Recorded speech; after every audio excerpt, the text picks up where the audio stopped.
Welcome to Session 1 of our CrossPaths study of Paul's letter to the Romans. In the readings that I hope you did from the book of Acts in preparation for this session, you learned something about the extraordinary change, the calling of a young Jewish man named Saul. In our first session, we'll learn more about him and also receive an introduction to the letter he wrote to the churches in Rome. Saul, you found, was a Jewish man of the tribe of Benjamin, a native of Tarsus, which is a city on the Mediterranean coast in what is now Turkey. He was also, by birth, a Roman citizen. He belonged to a group called Pharisees, the largest of the Jewish sects at the time, distinguished as being probably the more liberal and progressive of the Jewish sects.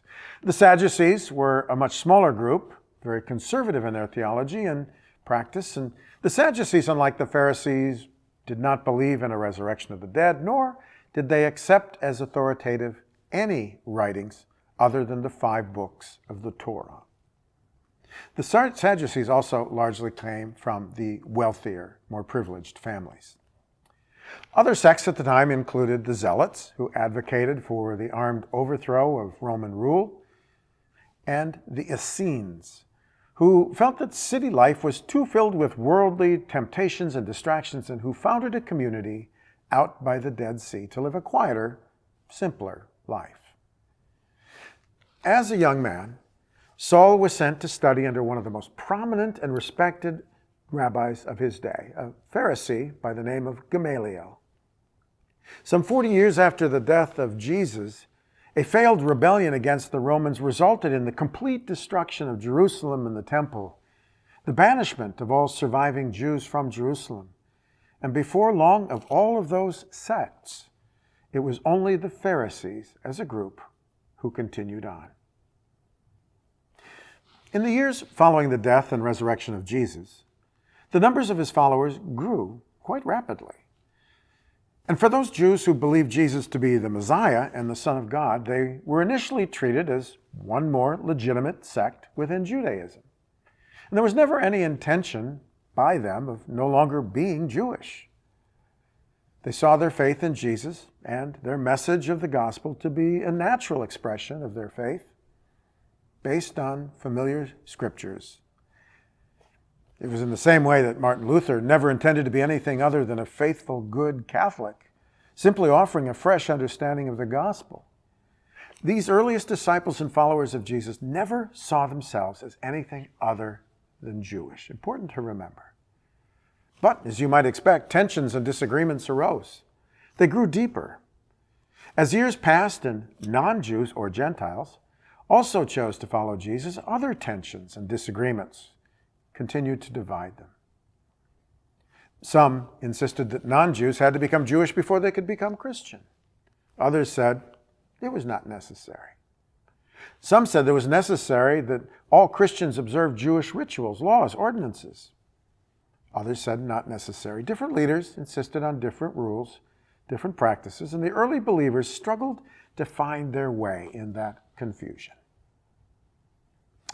What we know about Saul was really passionate about his faith. But he's deeply troubled by the growing numbers of people who believed Jesus to be the Messiah and the effect that was having on his faith community.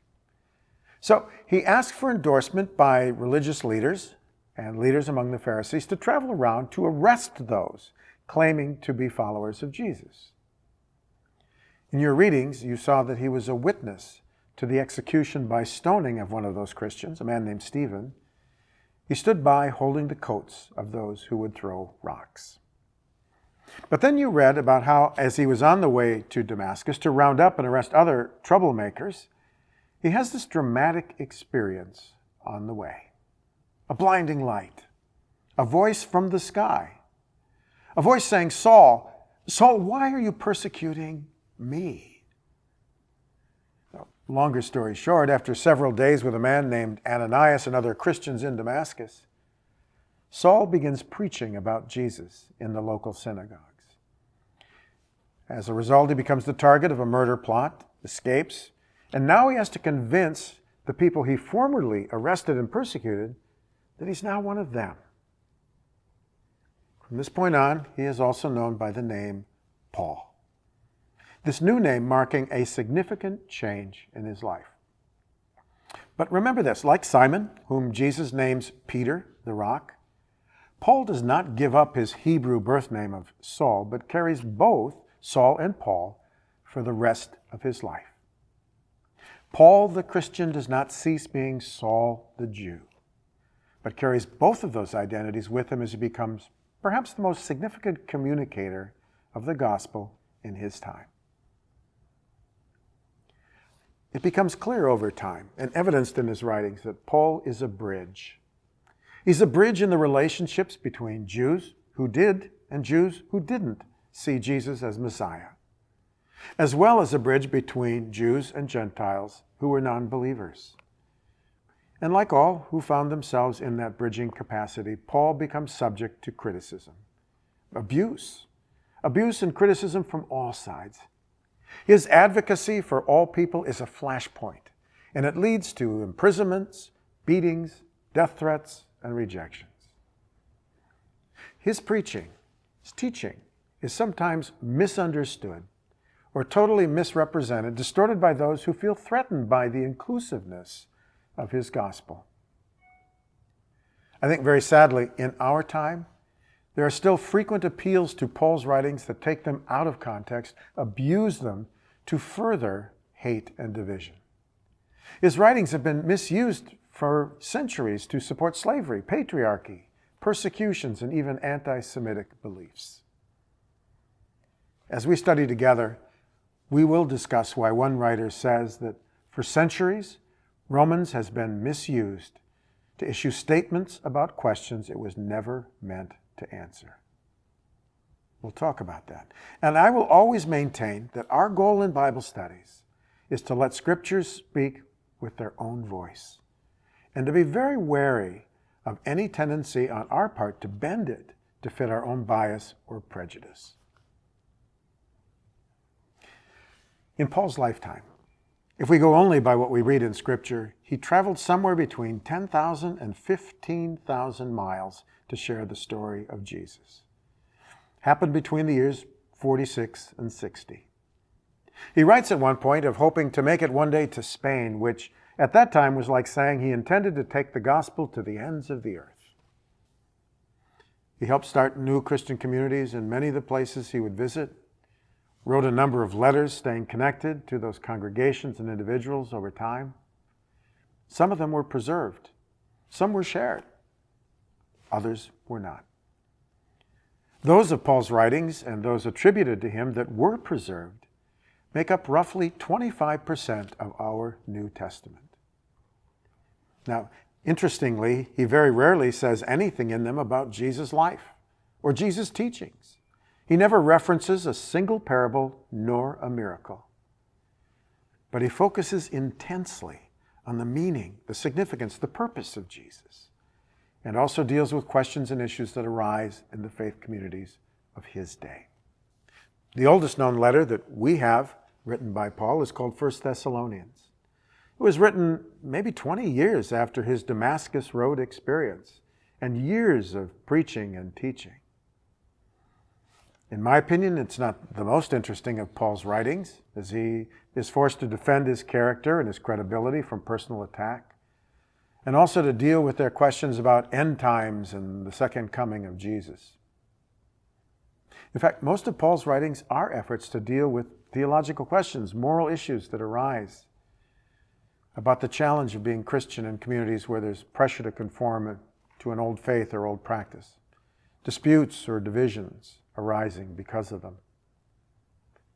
Paul writes frequently in these letters about the challenge to do those things that build relationship, that build up a community, that mature an individual and a community in faith. I think of all the letters, the book of Romans, in my opinion, stands alone in a class all by itself. In terms of what he taught and what he believed, it is stellar. Now, it's also the longest of all of his letters, which is the only reason it's included first among them in the New Testament.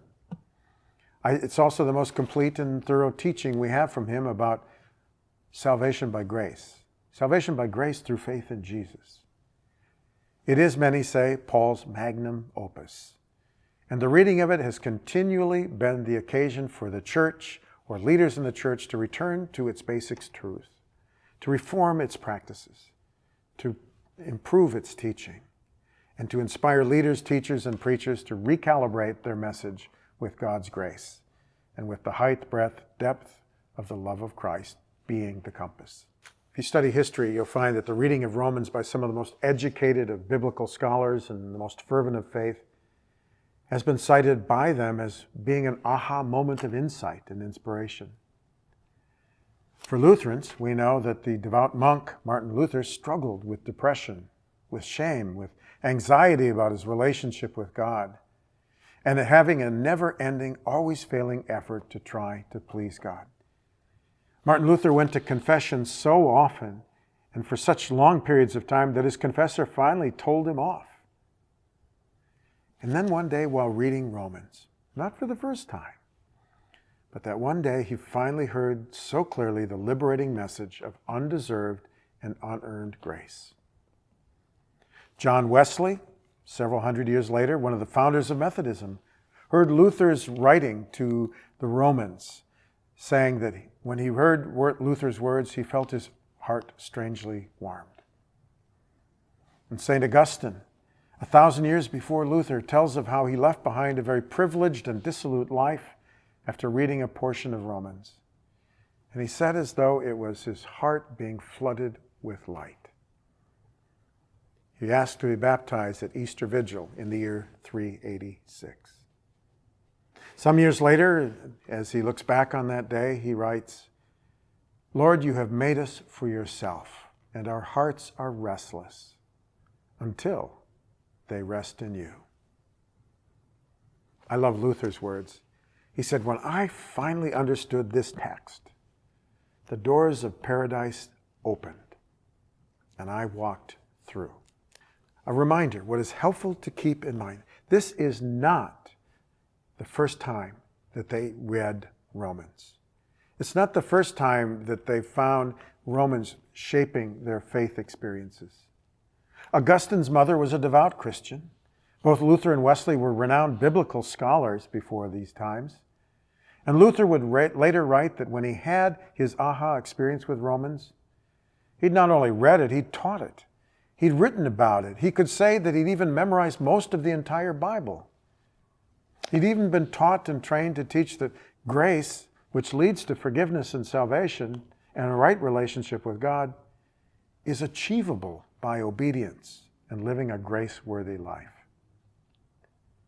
His aha moment would be when that reading of Romans came, that a right relationship with God was the work of God, done out of love, a gift, that it was not attained by the right mix of good works and vibrant faith. It changed him, changed the church. The organized church, Luther said, doesn't control the means of grace, doesn't get to decide who and when it is to be dispensed. The church's job is to communicate it, to facilitate it. The community that is entrusted to serve and share that gift freely and extravagantly with the world. And it wasn't as though other leaders in the church had never read Romans, but somehow the church had come to see grace as a scarce resource, reserved for the deserving and obedient, the right-believing, faithful.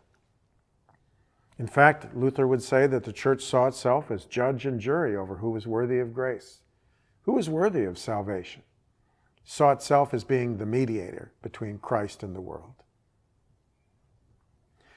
The radical, the extravagant nature of grace that we read in Romans, this undeserved gift, seemed to some to be a watering down or a cheapening of the call to discipleship, the need to take up one's cross.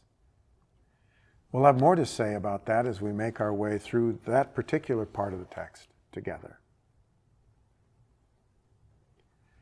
Scholars say we're quite certain Paul wrote this letter to the churches in Rome before he ever visited there. And we don't know how or who brought the gospel to Rome, but Paul is writing to communities already in existence.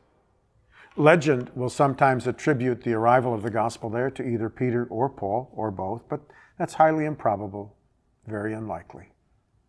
We're pretty certain that it was written around the year 55 or 56, the church well established in Rome, written while Paul is staying in Corinth, on his way to deliver a relief offering to Christian leaders in Jerusalem. There was a time of famine, and he travels through Greece. He had gathered offerings to share to help the people in the church in Jerusalem. Now, again, at this point, Paul writing this letter, he's been preaching and sharing the gospel for over 20 years. He's been traveling the world for the last 10 of them. And we know that once he reaches Jerusalem at the end of this journey, his plan is to travel to Rome and to go on from there to Spain. Ironically, he manages to secure a free ride, a free though very dangerous passage on a ship to Rome. It happened because of false accusations and charges brought against him by adversaries while he was in Jerusalem, where he is beaten, jailed, and threatened with execution. But after a series of trials, because he's a Roman citizen by birth, Paul has the right to appeal the charges against him before the emperor in Rome. He lodges that appeal. The trip there, as well as all of the trials, attacks, and abuse before by religious leaders, kings, and Roman governors, makes an absolutely incredible adventure story. I hope you read it. It can be found in the book of Acts, chapters 21 to 28. Now, when you think about it, I imagine there are obvious reasons that Paul would want to preach and teach in the most important city in the entire Roman Empire, just as he had been teaching and preaching on the eastern half of the Mediterranean. But as we dig deeper into Paul's letter to the Christian communities there, I think it's helpful to know that there's a little more background about the situation he will face there. 6 or 7 years before Paul writes this letter, Emperor Claudius had expelled all of the Jews from Rome, and only Gentile Christians were left to gather in the Roman congregations. Various reasons are given for this expulsion, but it's not the first time an emperor had done so to the Jews. 5 years later, just before Paul's writing, the expulsion order was lifted, and the Jewish Christians, returned to Rome. But in the meantime, the leadership roles in these congregations had all been taken over by non-Jewish Christians. So as a result, as you might imagine, there were strained relationships and tensions that needed to be worked through in order to rebuild and integrate these communities of faith. It's perhaps one reason Paul gives his most passionate teachings here about the relationship of both Jews and non-Jews with God and each other. And we'll get to that in detail in chapters 9 through 11. Before that, we're going to study Paul's brilliant writings about sin and judgment, our dependence on grace. He'll share his own personal struggles with living a good and obedient life, how he feels so undeserving of God's care and love, how he describes it as there's this battle going on inside of him, so that when he knows what he's supposed to do, doesn't do it. And when he knows what he's not supposed to do, he does it anyway. And he wonders out loud, is there any way God could love a person like him, a person like that? We'll read about what he says. And at the end of Romans, we'll get some good practical advice for relationships and community building and being witnesses of our faith. This entire letter is a treasure worthy of frequent study and devotion. Now, one recommendation that I often hear is that when you're studying Romans, to be sure to have a very readable and reliable paraphrase nearby. Because some of these passages can be pretty dense, pretty difficult, the translation from Greek to English making it a bit confusing. The best paraphrase, if you choose to use one alongside, is Eugene Peterson's The Message. Let me close our first session with a few more quotes from Martin Luther. When Luther was hidden away for his own safety in Wartburg Castle after his life was endangered, he spent that year translating the entire Bible from Greek into German. And in addition to translating, he wrote a brief preface or introduction to each of the books he translated. And he wrote this about Romans. Luther says, "This letter is truly the most important piece in the New Testament. It is purest gospel. It is well worth a Christian's while not only to memorize it word for word, but to also occupy himself with it daily, as though it were the daily bread of the soul. It's impossible to read or to meditate on this letter too much or too well. The more one deals with it, the more precious it becomes, and the better it tastes. Therefore, Luther says, I want to carry out my service and with this preface provide an introduction to the letter, insofar as God gives me the ability, so that everyone can gain the fullest possible understanding of it. Up to now, it has been darkened by explanations which accompany it and by many a useless comment, but it is in itself a bright light, almost bright enough to illumine the entire Scripture. So there we go. Blessings on your conversations. See you next week.